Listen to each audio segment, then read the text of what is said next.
Okay, so for this week's deep dive, we're looking at a pretty concerning story involving Kenyan activist Boniface Mwangi. Mm-hmm. He was detained in Tanzania for 5 days, just got back. That's right. And the way he returned was quite something, picked up right at the Kenya-Tanzania border, we hear, Kwale County. Yeah, and then immediately airlifted. Mombasa to Nairobi.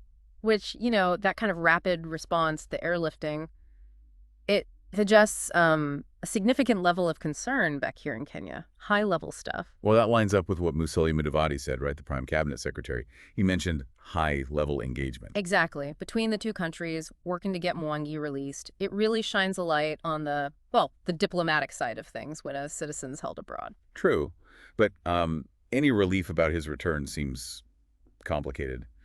The reports on his condition are worrying. Very. Visibly frail, needing a wheelchair to check in at the airport. That's what people saw. And there are suggestions, pretty strong ones it seems, of possible torture. Injuries. Yes, those reports are out there and they're serious. He apparently needs more medical attention now he's back. Allegations of torture, I mean, that takes it to another level. Detention is one thing, but this... It's a potential violation of, fundamental human rights. Definitely needs a closer look. And Mwangi himself, he spoke briefly. He did, yeah, upon arrival. Ow. Sounded relieved to be home, obviously, but he described it as 4 dark days. 4 dark days, and he mentioned torture directly. He did. Said he was tortured severely, finding it hard to even walk. Wow. But what really stood out for me, maybe for you too, was his concern for someone else. Agatha, he called her. Yes, that was striking. He said, let me see if I recall the quote.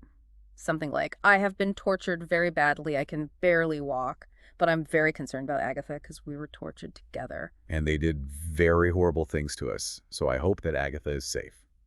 That exact quote. It's chilling. It really is. And immediately you think, who is Agatha? Where is she? Is she okay? His focus on her, even in his own state, it just underscores how bad this might have been for both of them. Absolutely. The severity of it all. We also got a few more details, maybe from Citizen TV, about how he actually got back across the border. Right. It seems Bonnie was dropped in Horo border post. Yeah. That's the name, Horo. Just brought there. Apparently.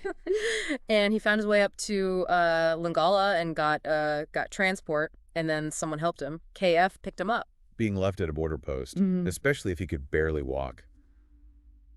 That sounds incredibly precarious, vulnerable. It paints a grim picture, doesn't it? Abandoned, essentially. And this KF person, interesting detail, someone was there to assist. We don't know who KF is, though. Not from this report, no. Just that initial... And then there was that slightly odd line, something about a call to KF. Ah, yes. Yeah. I called KF, and he tortures against the law. He is hockey. Okay, tortures against the law, clear enough. But he is hockey. Any idea what that means? Honestly, it's unclear in this context. Could be a mishearing, a code, a personal reference. Hard to say. But the main point, the denunciation of torture, is loud and clear. Right. Calling it out as illegal, even in that state.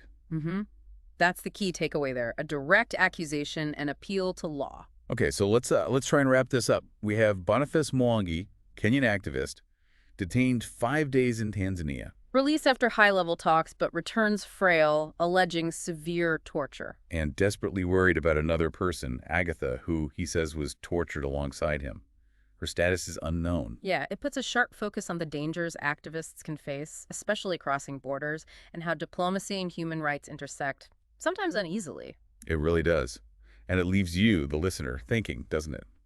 What does this whole incident, Mwangi's detention, the torture claims, the concern for Agatha, really tell us about the challenges activists face in this region? And maybe, too, about how effective our international systems are or aren't at protecting basic human rights when things get difficult between nations. Something to consider.